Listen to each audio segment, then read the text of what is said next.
yeah. Oh, yeah.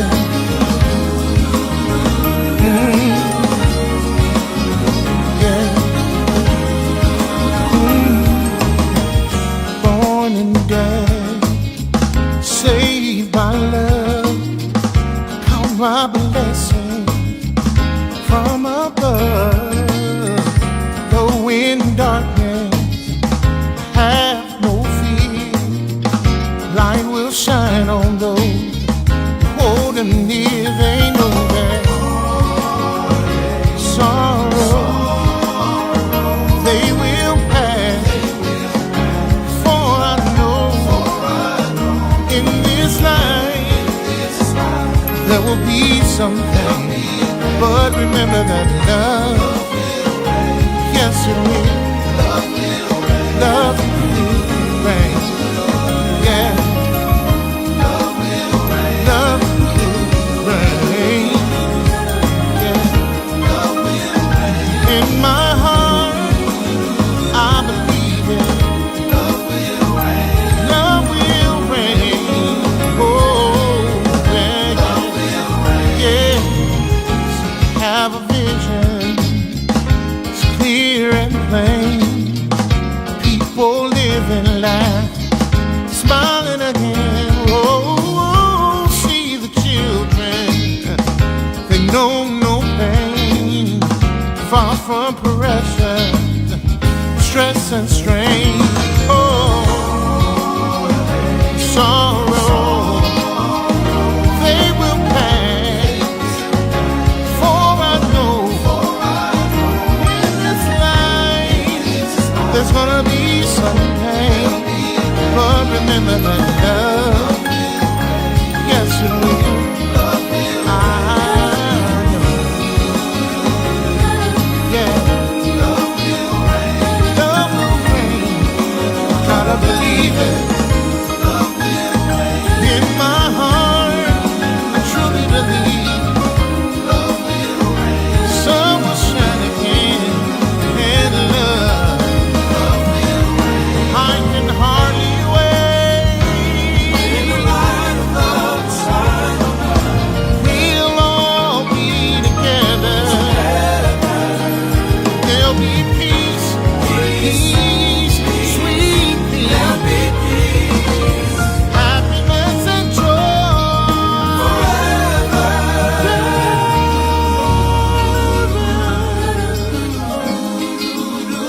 Oh, yeah. One day, someday, hate will be over and love will reign.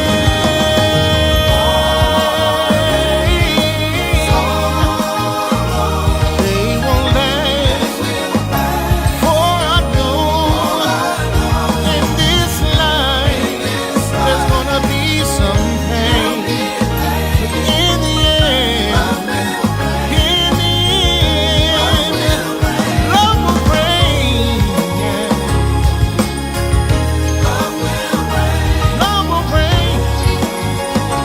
Said in His word, weeping may endure the night. Love will conquer all. Love will win the fight. So don't be discouraged. Don't be dismayed. The darkest hour sets before the light. Hate will be crushed, fear will be gone, love will remain and go on and on. Though the road seems rough, my friend, we know how the journey ends. Oh, yeah. La-da-da-da. La-da-da. La-da-da. Oh, oh. La-da-da-da. Love will reign.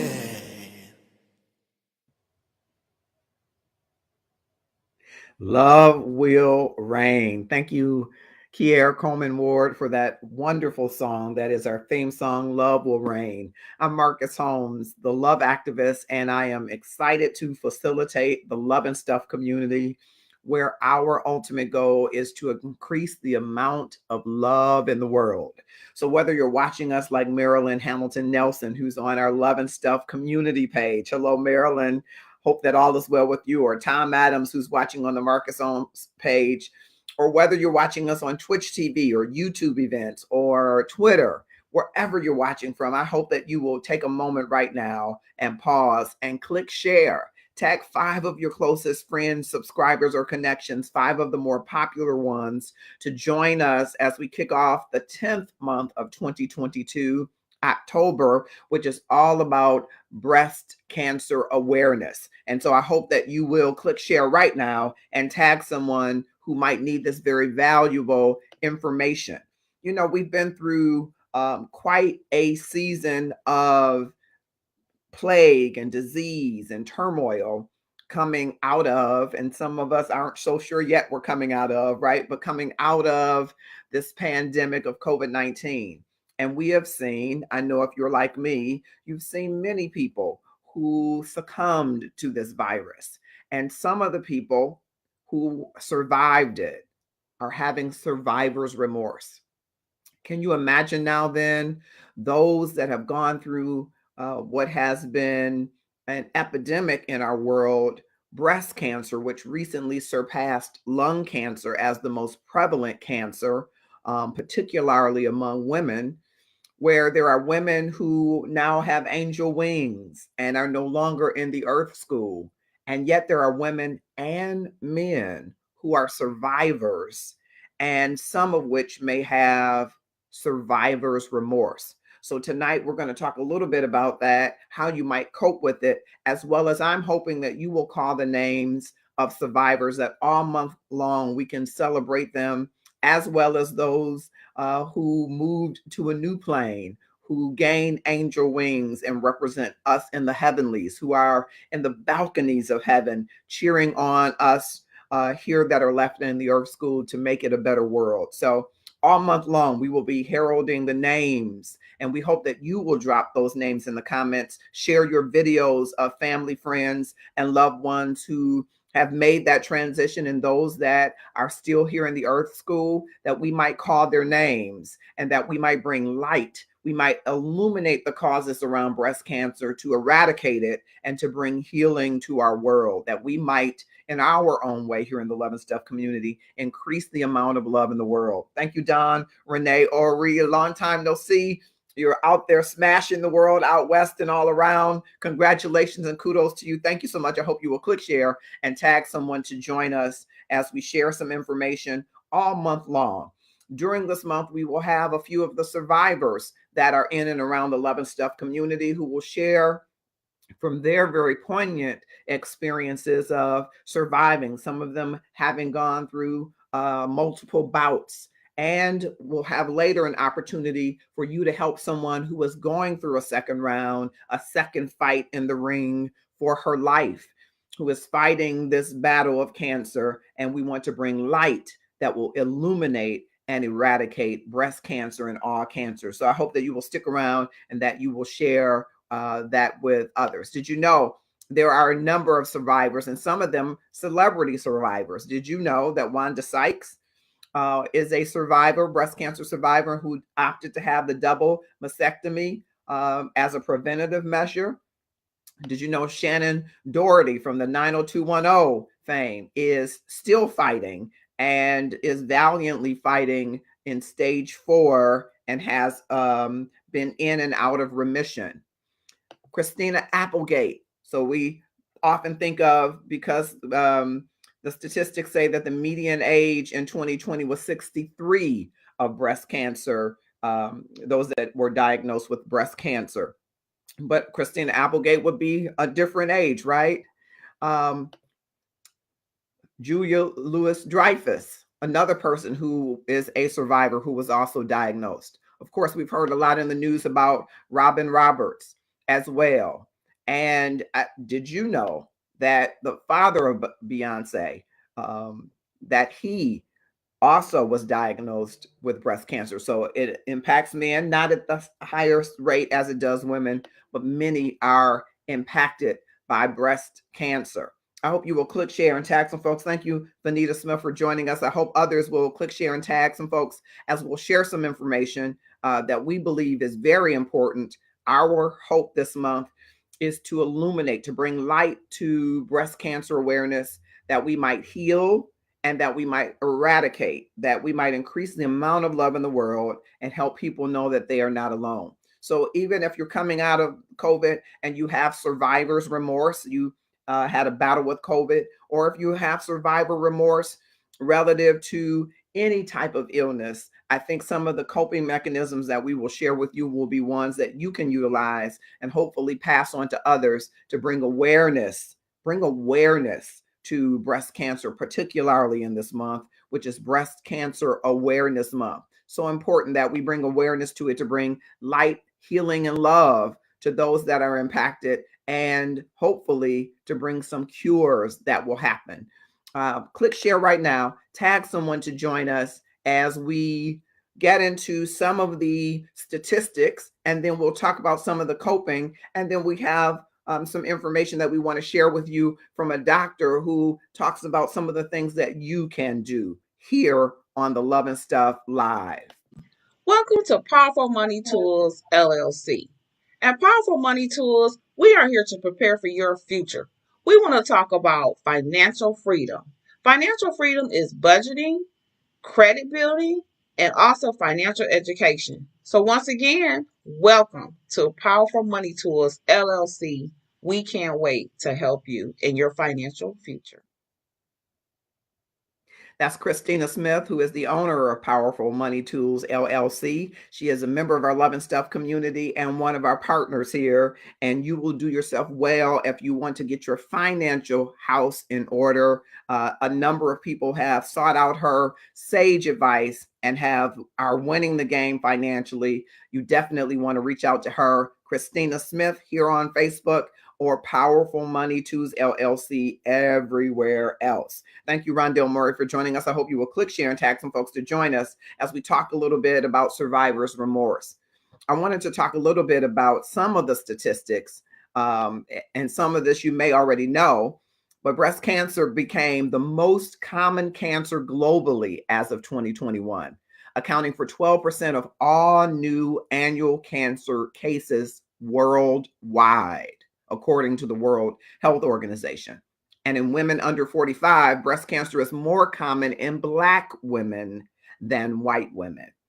Overall, Black women are more likely to die from breast cancer. I need you to hear that so that you can make sure that all of the women in your life are aware of what they can and hopefully will do to take preventative measures, and hopefully to be able to be one of the survivors without remorse. In 2020, there were 2.3 million women diagnosed with breast cancer and 685,000 deaths globally. At the end of 2020, there were 7.8 million women alive who were diagnosed with breast cancer in the 5 years preceding, making it the world's most prevalent cancer. There are more lost disability adjusted life years by women to breast cancer globally than any other type of cancer. Breast cancer occurs in every country of the world in women at any age after puberty, but with increasing rates in later life. And as I aforementioned, in 2020, the median age was 63 years old, but we know that there are women across the spectrum as it relates to age who have been diagnosed and have battled breast cancer. Did you know that the US is not number one? We're number 10, though I would not want us to be on the list for diagnoses, at 253,465 cases. And it's projected, because the data lags behind about a year and a half, that in 2021, there were 284,200 cases. 2,650 of those cases were men, that there would be 44,000 deaths, 44,130 deaths, and 530 deaths of men, for a total of I'm sorry, for a total of 44,130 deaths, 43,600 of those deaths women. Okay. Roshona Porter has joined us. Thank you so much, Vicki Johnson Williams. Thank you, choosing me unique. All of you. I hope you will click share and tag someone as we share some of the information, as we shine the light on breast cancer awareness this month, in the hope that we can bring light, hope, love, and healing to it. Approximately half of breast cancers developed in women who have no identifiable breast cancer risk factors other than being women and over 40, which are the two main risk factors. Certain factors increase the risk of breast cancer, which include age, obesity, harmful use of alcohol, family history of breast cancer, history of radiation experience, reproductive history, such as age that menstrual periods began and age at first pregnancy, tobacco use, and postmenopausal hormone therapy. There are also some behavioral choices cited by the World Health Organization that reduce the risk of breast cancer: prolonged breastfeeding, regular physical activity, weight control, avoidance of harmful use of alcohol, avoidance of exposure to tobacco smoke, avoidance of prolonged use of hormones, and avoidance of excessive radiation exposure.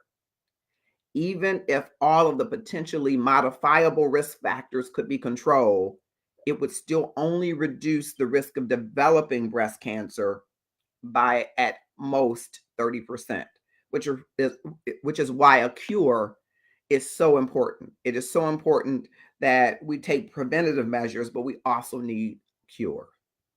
And so I think it's so important that everybody, because all of these behavioral modifications take the support of a community. So it's not just women, even though women, of course, make up 77% of the Love and Stuff community and most of the world. And who would want to be in the world without the beauty, grace, and goodness of women, right? So we have to care for our wives, our mothers, our daughters, our sisters, our cousins, and them, right? To ensure that they have the appropriate support to help modify behaviors that might lessen their risk. We aren't forgetting the men. Some of these same behaviors are attributable potentially to reducing the risk of breast cancer in men as well. I want to go to a video now of a doctor from Virginia, John Williams, and he provides us some keen advice about what we can do as individuals in this battle against breast cancer. John Williams.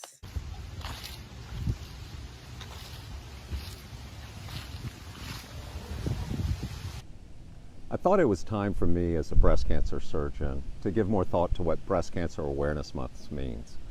And after giving it more thought, there are three things that I think that you should know. Number one, what can you do for others, most importantly?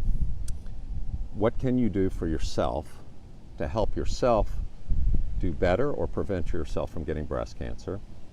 And number three, if you are motivated, what core value do you have to help others and help yourself along the way? So, helping others, it is the most blessed thing that we do. And I think that it's so important to think of others that have had breast cancer, or family members or friends, and reach out and touch them. It is the act of kindness and warmth, which is what we do as humans, as physicians, but most importantly, friends and family. That is what is important. And think that someone that's had breast cancer not only has had to endure the pain of surgery and other things, but more importantly, the psychological pain and trauma of having their entire life upended and uprooted and having to reassess who they are and where they are in this world. What can you do for yourself? Well, the key thing to remember is get back to getting an annual mammogram if you're 40 or older. COVID upended all of screening. It's all coming back, and it's all open now. But it's so easy to fall off the wagon of doing something annually that's really kind of a pain anyway, and it's easy to not return. And that's my main message to you. Is make sure you go through the hassles of trying to get a mammogram order and getting back to getting an annual mammogram. It really saves lives. What we're working at the National Cancer Institute about, and I think you should know this, is that identifying whether you're at a high risk or meet the qualifications for genetic testing for the breast cancer gene, the BRCA mutation, or other cancer-causing genes. And some of the red flags that you may, or a friend may have, or a family member might have, is having breast cancer before the age of 50. Anyone with ovarian cancer meets the criteria because they're at high risk. A family that has a man that had breast cancer. And there are other cancers such as colorectal cancer and uterine cancer and pancreatic cancer that are all relevant in testing for all of these genes. That if you have that, then we can take better care of you and more intensive screening and find cancers because you're at a super high risk for getting breast cancer, ovarian cancer, or other cancers. Beyond genetic testing, what we're trying to do as a nation is trying to identify who's at a higher risk than normal, strong family history of breast cancer, for example, and make sure that those women and a few men get the screening they need and get the care that they need. And engaging your physician, engaging information online to learn if you're at a high risk for breast cancer is super important. The last thing I think I would like to share is that find a core value within you, something that's important, whether you're good at it or not, and then contribute that to either your friends or family or people that you know that have had breast cancer.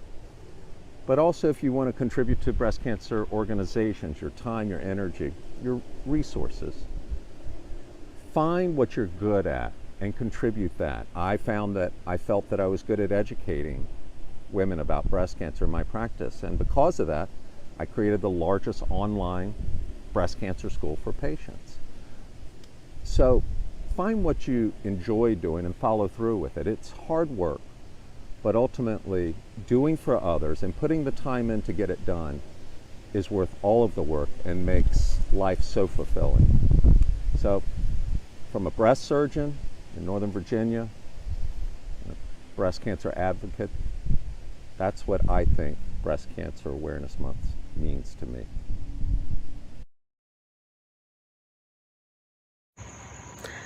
Marcus, I want to congratulate you on Love and Stuff. I really want you to know that staying grateful and understanding the power of what it is to be operating out of a space of abundance and gratitude is the most important part of every journey of every day.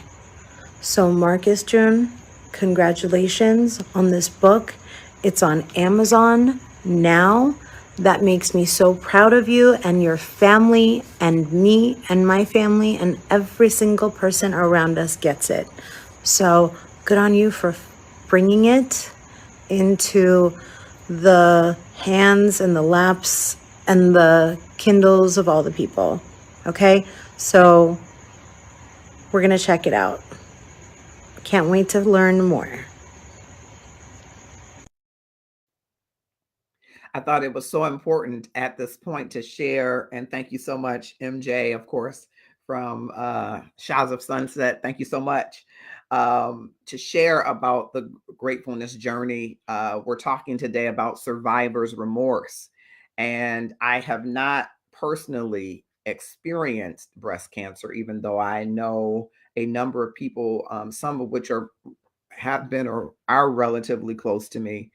But I do understand survivor's remorse. It is one of the reasons that I authored the book, The Gratefulness Journey Every Day. What are you doing in the next 30 days to transform your life?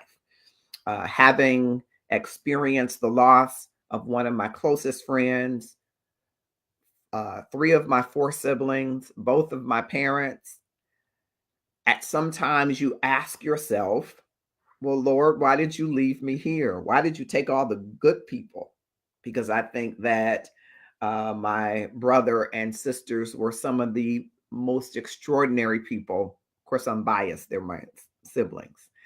My parents, some of the most extraordinary people in the world, some of the most kind and giving, some of the most loving and passionate and fiercely loyal people that I've ever seen on the face of this planet.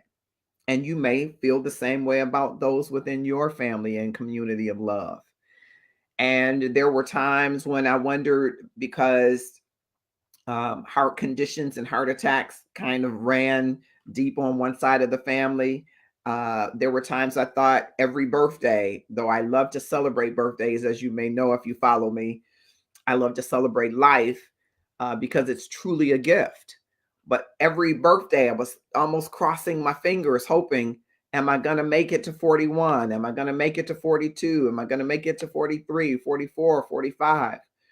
Because I had this remorse about, here I have siblings who lived, I thought, more circumspectly than I, who were more handsome than I, more talented than I, um, more giving than I, smarter clearly than I.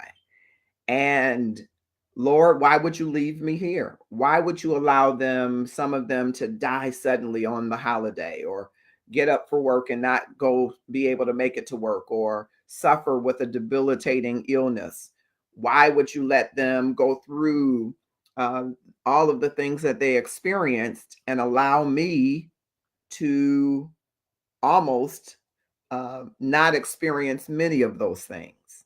Why not me? Why did I get spared? Why am I still here? I had survivor's remorse.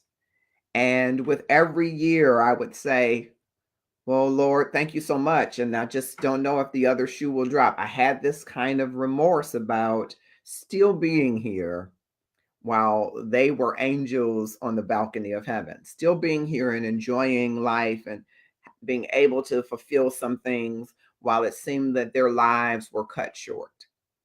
And I always hearken back to the wonderful words of wisdom from my dear mother, bless her memory, who said, you can reserve the right to grieve as deeply and for as long as you need to, but you must also reserve the right to be grateful for and thankful for and take inventory of everything and everybody that you have left.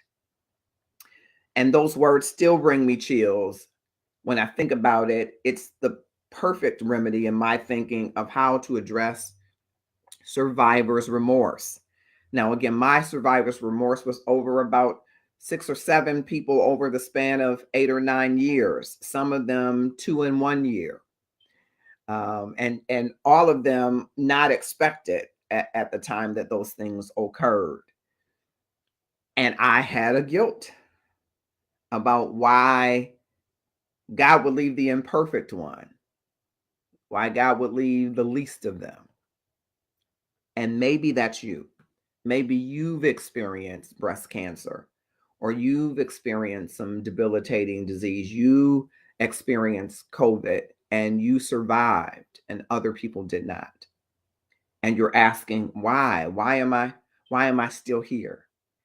And I want to encourage you, as a way, as a mechanism to cope with that, to ask yourself, why not? Why not take the time that was granted to me, for whatever the reasons that the creator of love, all that is love, decided to will me into existence, for my moments to roll on, whatever his reasoning is, that I will maximize and redeem the time to accomplish all that he would have me accomplish and be all that he would have me to be. And for those warrior angels who exchange mortal for immortality, that I will live in a way that honors them, because they would want me to carry on. They would not want me to trade in wings because that they have. They would want me to continue to move forward.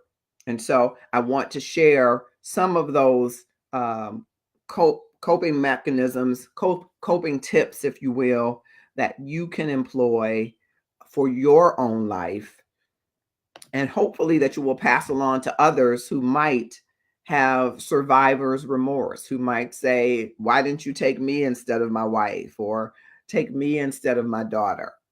I can't answer why, but I can challenge you to ask, why not?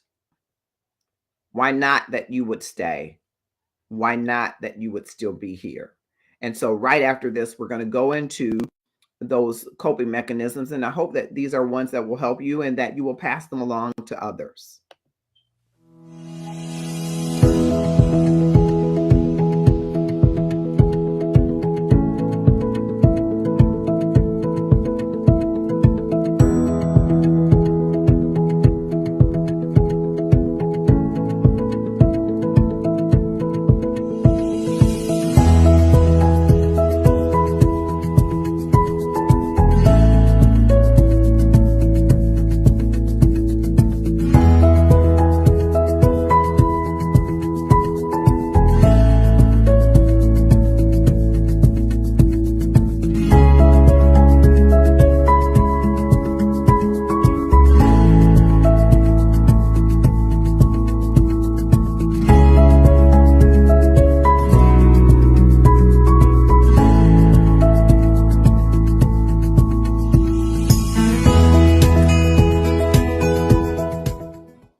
We're talking about surviving, living beyond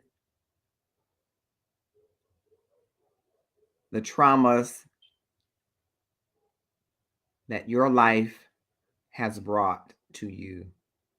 I'm Marcus Holmes, and this is the Love and Stuff community, and all month long, in a hope to increase the amount of awareness around breast cancer, to shine light on it that might bring it healing and hope.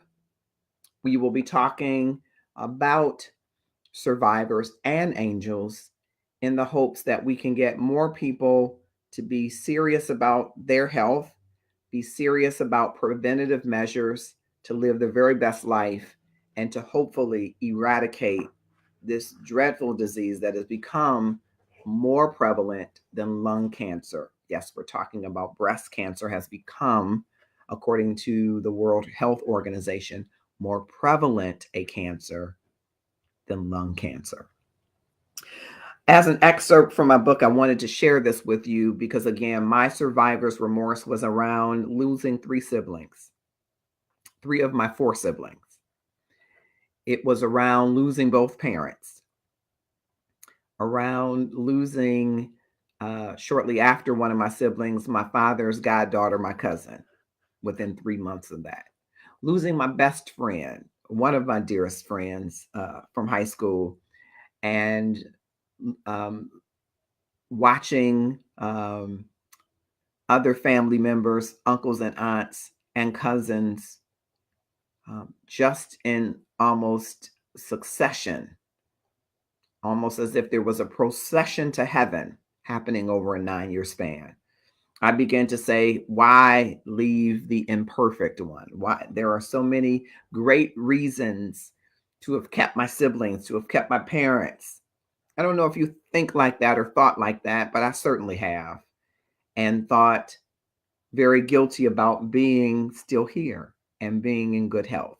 Each year as I crossed a new birthday, there was a little sliver of guilt that I was still here, knowing that I had more intelligent and more creative and more brilliant and more savvy and more witty and more kind siblings whose lives were very full, but very short in my estimation. So in writing The Gratefulness Journey every day, I wrote this that I want to share with you. Author Ernest Gaines writes that the major conflict in my work is when the Black male attempts to go beyond the line drawn for him. My conflict was that the line was drawn. I just didn't know it. Attempt after attempt, I hit my head against the walls of consternation, trying desperately to access peace. I needed peace to deal with the exit of loved ones from my life. I longed for peace to weather the racism and microaggressions that I experienced on the job. I hoped for peace, to salve the struggles, to bring my authentic self forward into every aspect of my being.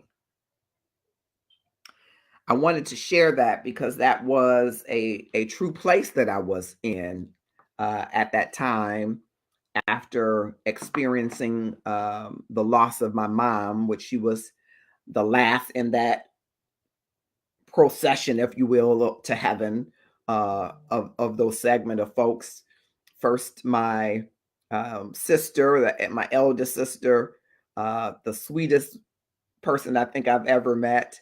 And then maybe 11 months later, my brother, who was like a mentor, and I probably was the kid brother that he would elbow, but I wanted to be so much like him, died suddenly Thanksgiving Day.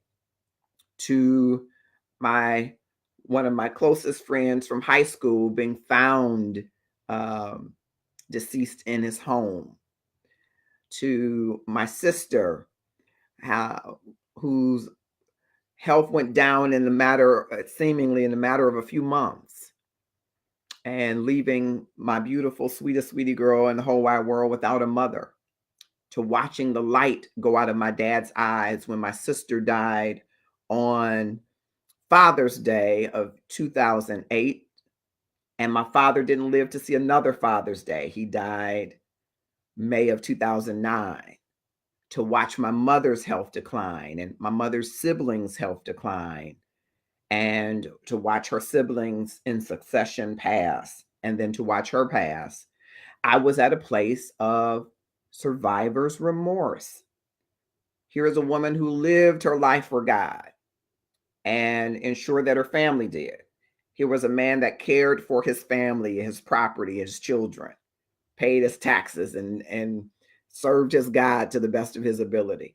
Here were siblings that had relationships with Jesus and who loved people and loved the work that they did to serve in this present age, who were parents and spouses and did all of the things and were brilliant and smart and gifted. And here I am. Again, I call myself the least of these, though I may have a monicum of smarts. I don't know. I always thought that my siblings were smarter. And it might have been when I went to schools behind them, the teachers would say, "Oh, your brother's really great in this," or "Your sister is so smart in this. I know you're going to be good in this." It was this expectation. It was never a discussion of what my path would be. I never recall having a discussion with my parents. Well, I'm going to go to college and do this. All of that was just a given because I was following in the footsteps of really circumspect people, from my estimation, who lived out our family name with honor, dignity, and respect. And I thought, I'm the least of these. All of them gifted in their own ways. Some of them gifted in many ways. My brother Stephen gifted in many, many ways. My sister Vanessa gifted in many, many ways. All of them leaders, all of them smart, all of them gifted, all of them well loved. And then there's me. Now, there will be people that say, "Oh, you are well loved, you're smart, you're handsome." I'll take all of those. Thank you. Toss them on the stage. I'll take all the roses. But in my estimation, my siblings were far superior to that. Yet their lives were full but taken short. I wondered why I was left. Because after all, I'm not the perfect person. I'm kind, not as kind as them. I'm good looking, not as good looking as them. In my mind, these things you see, I thought would not be living up to that standard, though I tried for a period of time. And I said, why?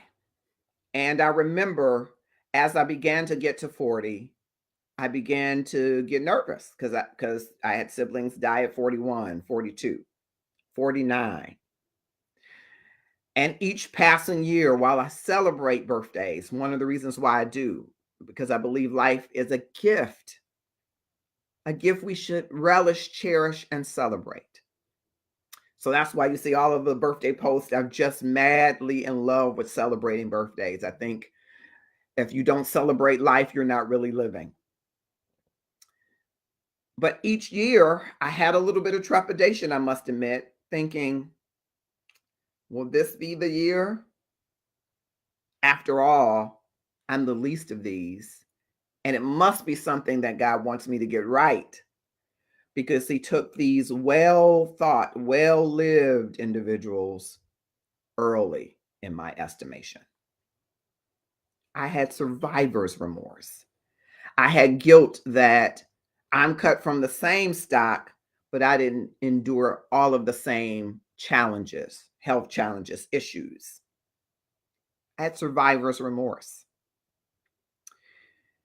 And that advice from my mom couldn't have come at a better time, where I thought there was nothing to celebrate one Thanksgiving. The kitchen was closed, in my estimation, in 2012. By that time, all of my siblings had passed and my dad. Two of my mom's siblings had passed. Three of my cousins who were like siblings had passed, and one of my closest friends. And so, because this happened from 2005 to 2012, a short time to experience all of that loss back to back to back to back, I didn't see any reason to celebrate Thanksgiving, because Thanksgiving in our family is a big holiday. It is about family and yams and sweet potato pies and chitlins. Bless you if you don't eat them, I'll eat your share. And turkey and giblet gravy and dressing and all of the fixings, right? It's about time together. It's about family. It's about the parade. It's about traditions. It's about love. And I didn't feel any of that happening.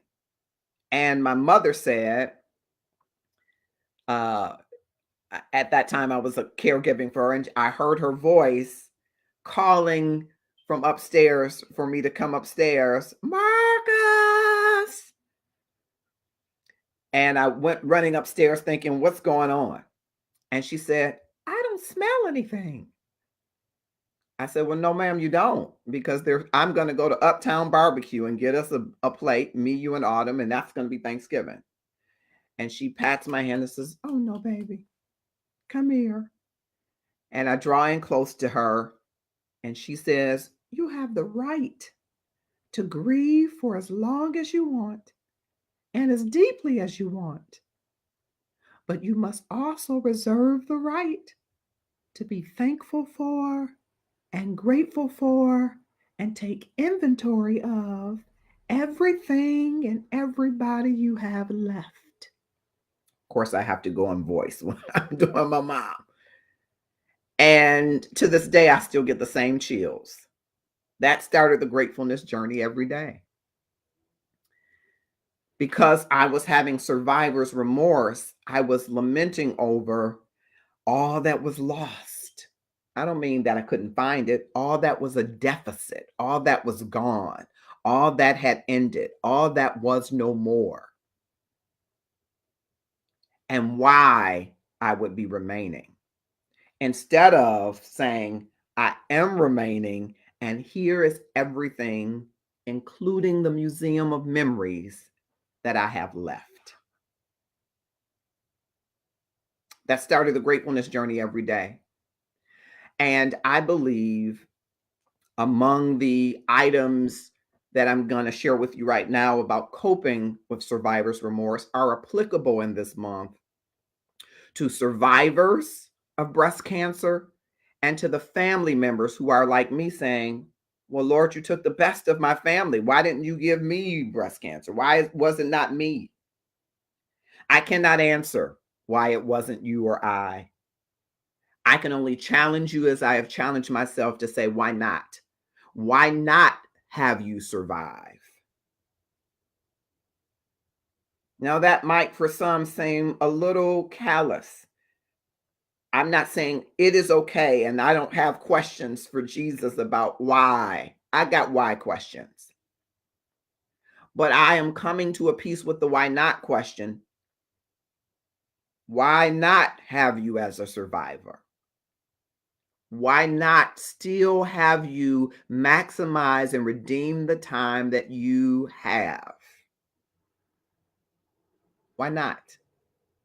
And so I hope these coping mechanisms, and if you're interested in them, I'll be happy to share those with you in a free ebook. If you want to have it, please drop in the comments, and I'll be happy to make sure that you do have it. But here are about 6 things I think you can use to help you to cope. Number 1, and I think it's really important, and thank you, Staffy, for joining us, Ginger Henry, Andrew Jerome Crawford, Stacy English, Ironda Brooks. I hope all of you will click share. Felix Holmes, Patricia Taylor. Thank you all for joining. I hope that you will use these tools as we want to increase the amount of love in the world. We want to increase the amount of light on breast cancer awareness. We want to illuminate it and eradicate breast cancer and bring hope and healing to those and the families that have had to contend with this terrible, terrible disease, which now is more prevalent than lung cancer, according to the World Health Organization. First thing you got to do, and we typically don't want to do it, but when you're surviving, you got to feel all the feelings that you feel. Now, I'm going to tell you, a mental health professional is the one that's best tasked to help you do this. I am not a psychologist by trade. I started in psychology at Michigan State. I did not matriculate in psychology, though I still try to use some of it. You want a mental health professional to do that, right? But you got to feel all the feelings that you feel. Fear, scared, tired, angry. Feel all the feelings. Don't suppress any of the feelings. Because the more we suppress or ignore our emotions, the more control they have over us. And this is stuff I love to teach on. Emotional intelligence is really getting in touch with your emotions, understanding your triggers, and then being able to navigate them. You can never control anything that you will not face. You cannot control your emotions if you will not face them and get in touch with them. So you got to feel all the feelings and address your feelings directly. It's going to open the door for you to accept where you are.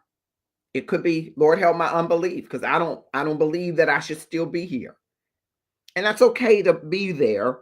You got to go through that door so that you can get to the reality that there is a purpose and a reason why you are still here. So it's okay to feel grief. It's okay to feel fear. It's okay to feel sadness, along with the guilt that you survived this shared traumatic experience. So you went through breast cancer and you had a mastectomy, and you made it through. You went through COVID, you were on a ventilator, they weaned you off, and your cousin didn't make it. That's a shared traumatic experience for your family. Feel what you feel. Don't ignore it.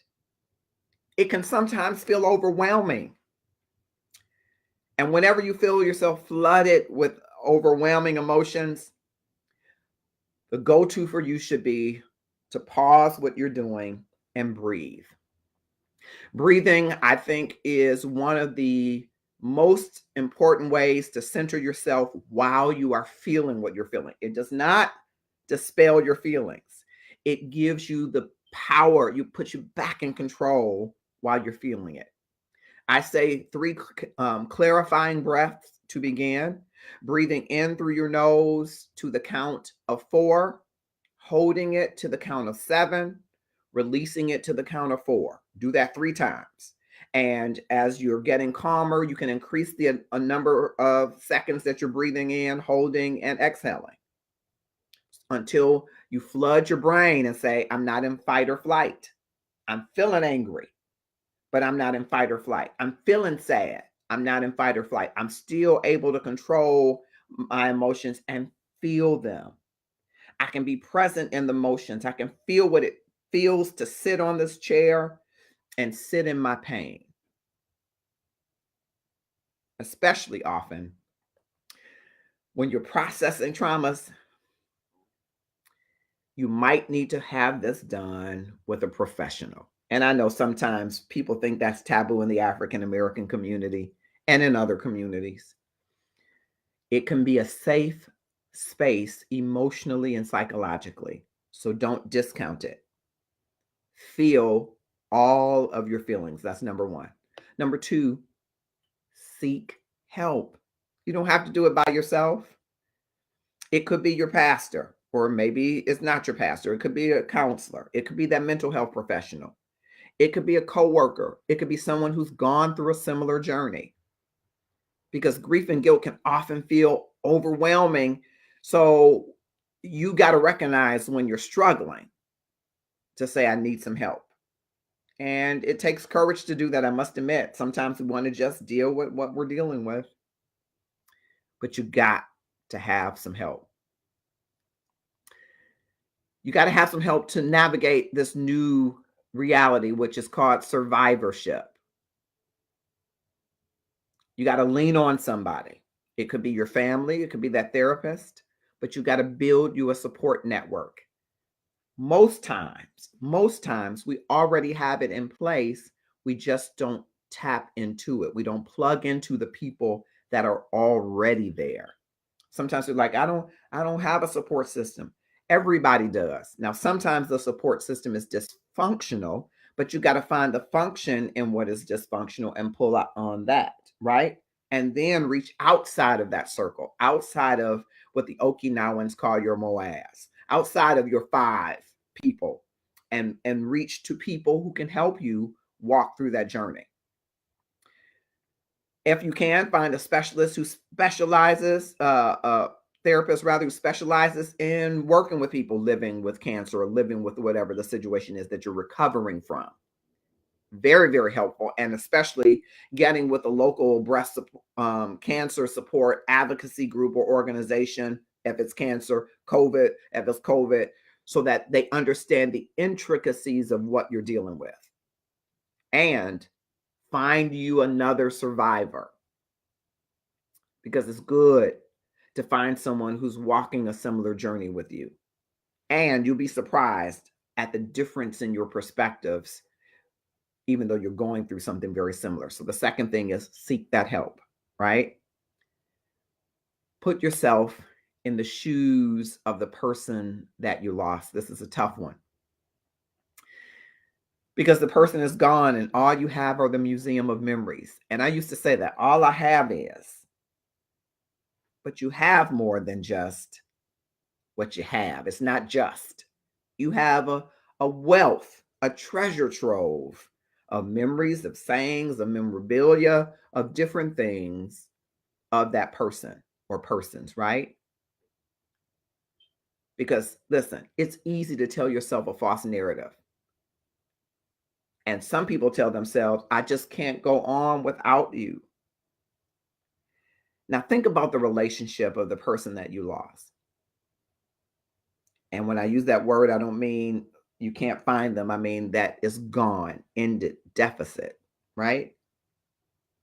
How many of those people would tell you, you're right, you shouldn't go on without me?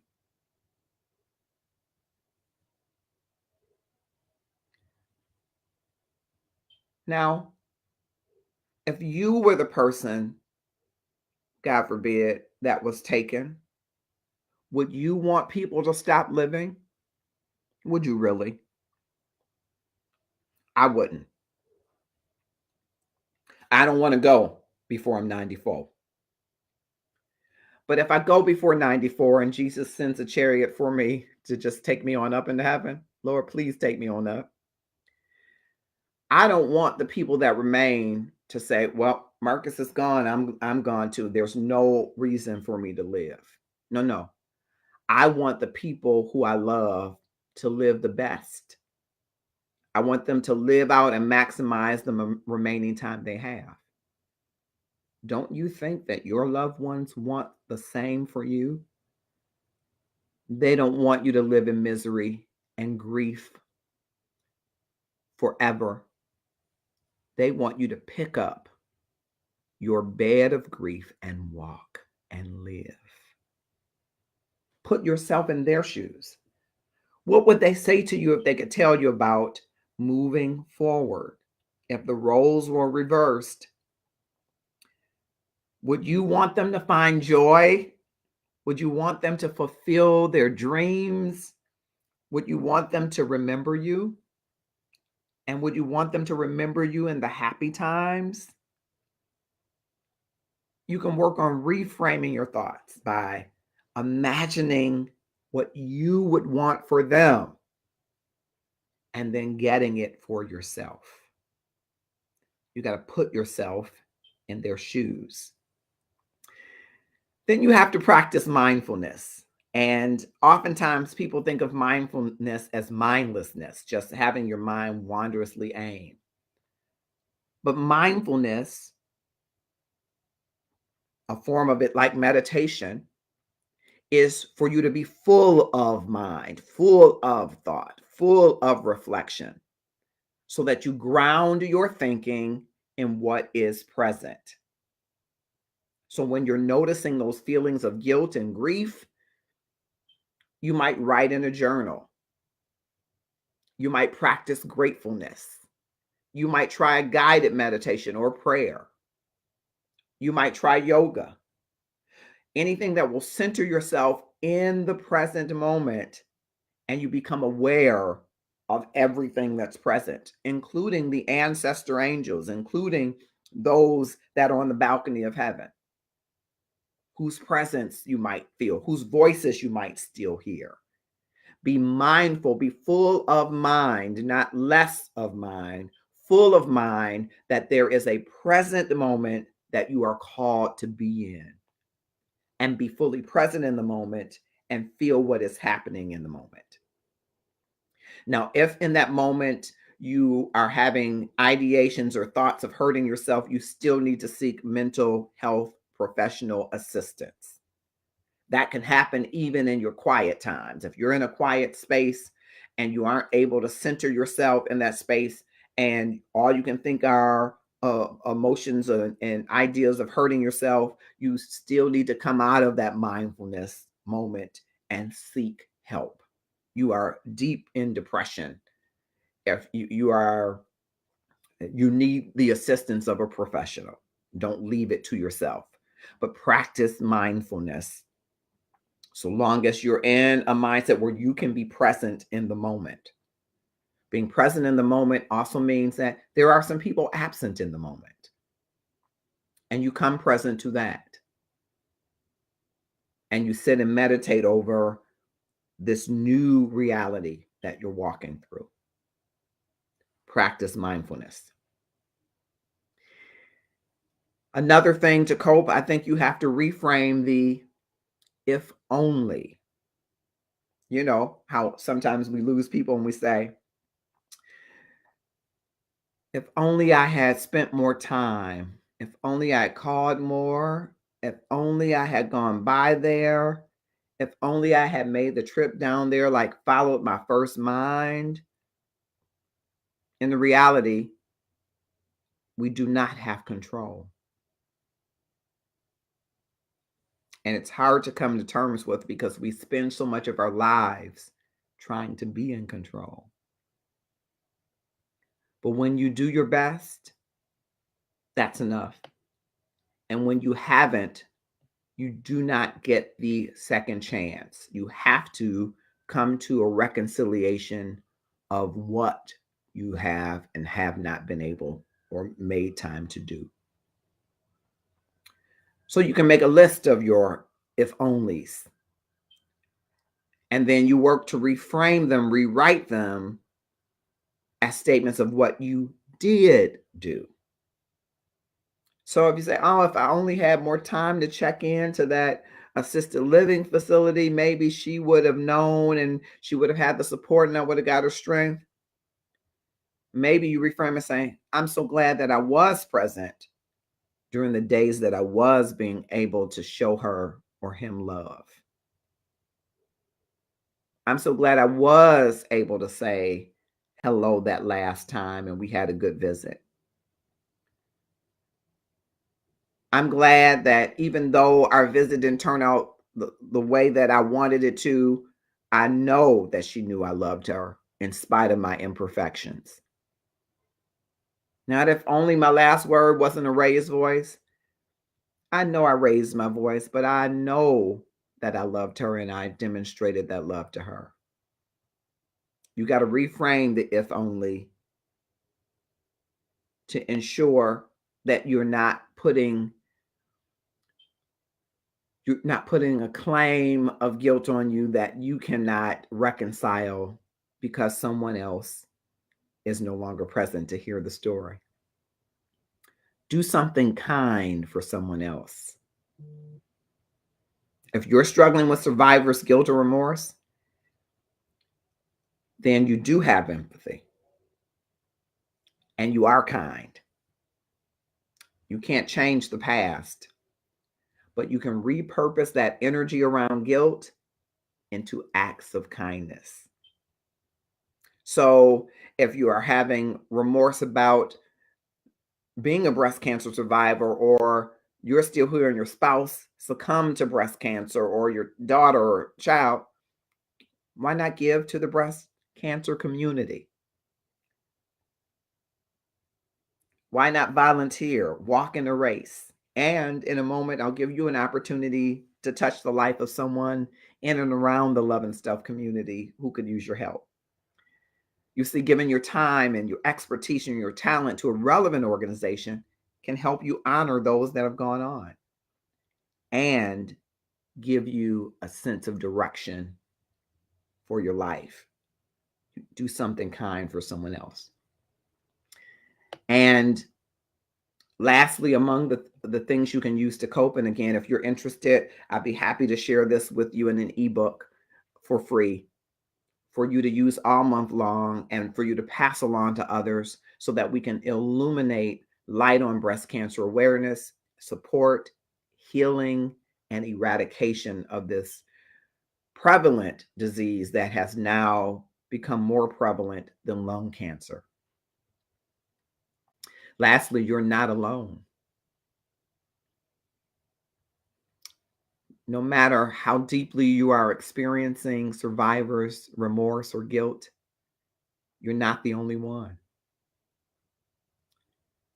It's completely natural for you to feel guilt, for you to be in grief, especially after a life-threatening experience, such as COVID, breast cancer, any experience where not everyone survived.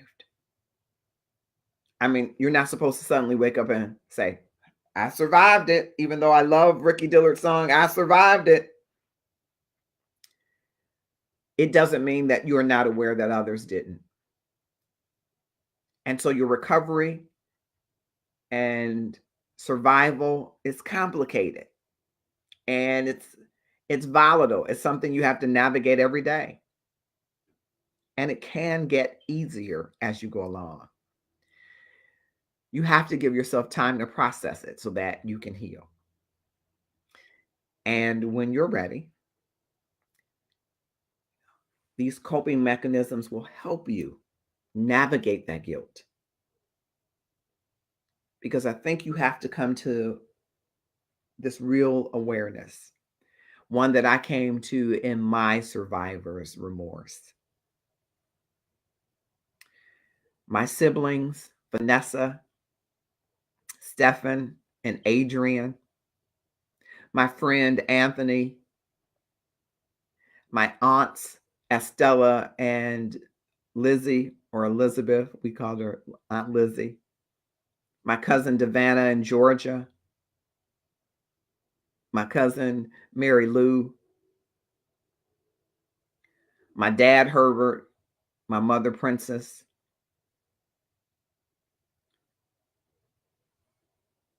They didn't die because I lived.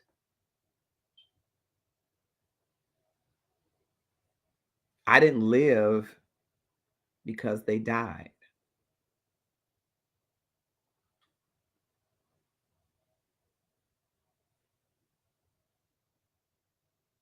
Their dying has impacted my living.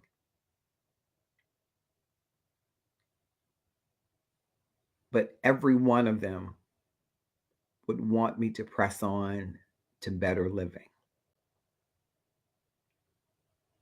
If you can find some truth and solace in between those words anywhere, you can move from simply surviving back into living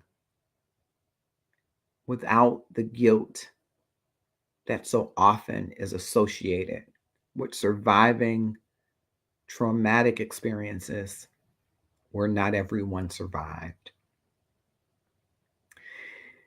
Your survival is a gift. It's a gift in honor of their memory, and it's a gift to be lived with the utmost holy respect that life is precious and it is to be maximized for the glory of the Creator love, for the glory of God. And there is much left to do, even if you think you've only been given a little left. These are coping mechanisms that you can definitely use. And again, feel all the feelings. Seek help. Put yourself in their shoes. Practice mindfulness. Reframe the if only. Do something kind for someone else. And remember, you're not alone. I want you to have an opportunity to do something kind for someone else. There is a woman that is a breast cancer survivor who is now going into a second bout of breast cancer. Her name is Karen Bogerty Hairston. And she is recently back under the care of the doctors. I have just left a link in the comments for the GoFundMe to help her fight this next bout of cancer. She's a valiant, God-fearing, gutsy, feisty woman who is not going to just lay down, but she's going to fight. And I hope that you will join us in helping her fight by your contributions to the GoFundMe. It is one way that we can be light for her and we can increase the amount of love in the world. I will also put the link on the page in a post and pin it so that you can go to the Love and Stuff page and help her reach her goal, where, as you may know, insurances don't cover everything. And this battle against cancer is unfortunately an expensive and financially debilitating one. Let's help her through this journey and others like her, where we can increase the amount of love in the world by doing kind acts for someone else. We're at 8:03, and I promised to keep it to an hour. I want you to join us next week. Next week, we will be talking to survivors of breast cancer, some of them who have had a number of bouts, and we'll talk a little bit more about the survivor remorse and how they have navigated and are navigating in remission. I am thankful for all of the angel warriors who are in the great coronation, who are in a great procession of rest from their weary labors here in this earth school. And I am grateful for those that valiantly fought and survived. And in this month, I challenge and charge you to find gratefulness for both and let it lead you into the light of awareness, of healing, of hope, that whatever you are experiencing, have experienced, or will experience, you are not alone. You can cope with it. The quintessential love has willed you into existence for a time like this. And he is equipping, has equipped, and will equip you to deal with, to cope with whatever life will bring. I'm Marcus Holmes, and this is the Love and Stuff community, where we seek to increase the amount of love in the world. We do it one person at a time, one opportunity at a time, to share love in a way that the person who is receiving it will know that they're not alone. This community is a place, young and seasoned, Black, white, Latino, every hue, across platforms, where you want to increase the amount of love in your life. Not just your husband, your wife, your boo, your bae. It could be your son, your daughter, your parents, your grandparents, your coworkers. What the world really needs is more love. And love will overcome evil. Love will overcome disease. And if it is to do that, it must be done through you and I. The Father, who is the quintessential love, has willed into existence a life of love, and he wrote a love book full of chapters just for us to guide us to love him. And I know that I'm the least of these in doing that. And so I'm on that journey to continue to love him with all of my mind, body, soul, and strength, and my neighbor as myself. So my second task, after loving him, understanding his love and being enveloped in that love and loving him, is to love myself. If you're on a journey to love yourself, you should go to the Love and Stuff community page, and under groups, click on Inside Love and Stuff, so that you can come inside the journey that we are on, a self-love, self-care journey. If you are still in that first part like me, working on loving God, you should join us on Wednesdays at 6 p.m. Eastern Standard Time for Love and the Scriptures with Darren Williams, who is a prognosticator of the gospel, a preacher par excellence, and a great educator. And all of that is about seeking out love in the scriptures. And if you're ready to love others, and you say, I'm already loving others, well, you're ready to do it better, then you need to ensure that you stay in this Love and Stuff community and connect with the great people here in the community, along with great offerings like Sports Talk with Kamal and Felix, which will be joining us on Sweetest Day for a special edition show. Now, we know Sweetest Day started with Candy for Orphans, and it morphed into supposed to be the Valentine's Day for the men. But ladies, we know you are not forgotten on Sweetest Day, and Love and Stuff community has not forgotten you. We have a special feature in the Saturday 11 a.m. Eastern Standard show for you on October 15th. You don't want to miss it. See, our community is filled with people who just want to do a better job at loving. And its facilitator has a lot of work left to do himself. I hope you will join me on that journey to increasing the amount of love in our world and in our lives. This is Love and Stuff, and we're proud this month of October with our pink and shades of pink to stand in solidarity with women and men all around the world, to let them know they are not alone in this battle against breast cancer, and we unite with them as a power of light, healing, and love to eradicate cancer and to bring healing to those that have experienced it. Thank you for joining us. I hope that you will click, share, and tag someone and share this content. And if you're interested in getting those 6 coping mechanisms in an ebook, drop your name in the comments and say, I want that ebook, and we'll ensure that you get it. Thanks so much for joining us. I'm so pleased that you were here. Thank you so much. Have a grateful rest of your evening.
Yeah.